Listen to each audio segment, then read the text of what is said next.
Hello, my dear. Come a little closer. Today, I want to share something truly special with you. A recipe that has warmed my home and my family for many, many years. We're going to make a simple, honest meatloaf. Nothing fancy. No complicated techniques. Just something warm and familiar. The kind of food that feels like a hug from the inside. This recipe was never about impressing anyone or winning awards. It was about feeding people, about taking care of them. It's the reason why a simple dish like meatloaf holds such a powerful place in our memories. It's comfort food at its very best, a taste of home that so many of us remember and cherish. I think that's why it's so important to pass these recipes down, to keep that warmth alive in our own kitchens. We'll start with the simplest of things, ingredients you probably already have.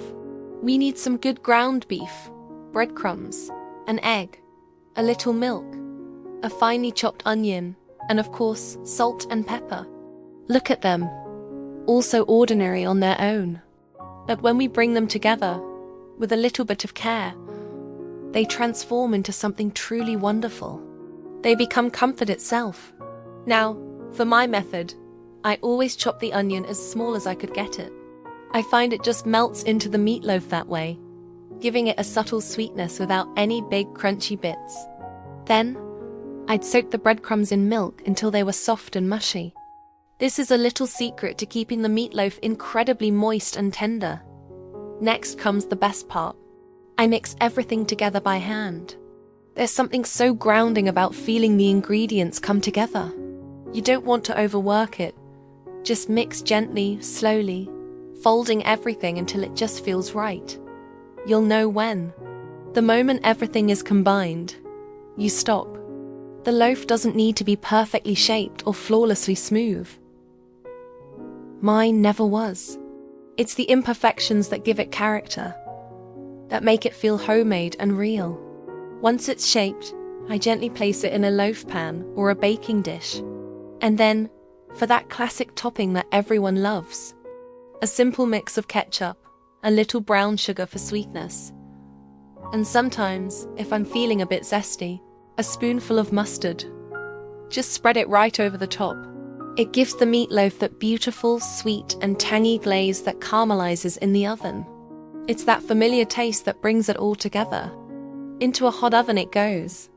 And now we wait. This is a special time. The house slowly fills with that incredible savory aroma. It's a smell that announces dinner is on its way. A smell that brings everyone to the kitchen. In my house, someone would always wander in, drawn by the scent, and ask, "Is it ready yet?" Not yet, my dear. Good things need time.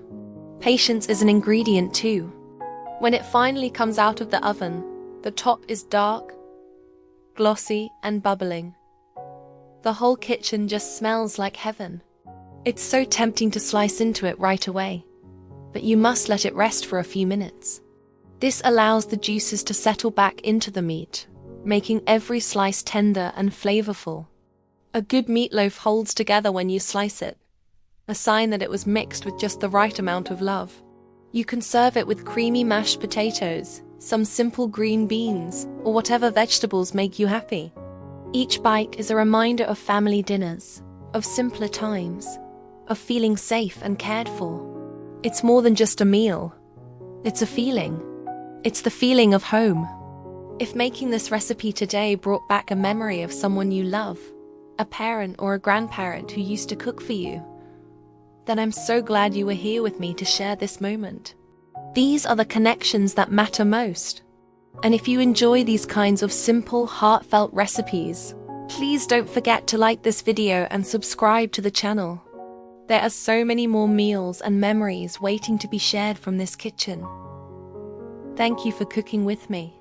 I'll see you next time, my dear.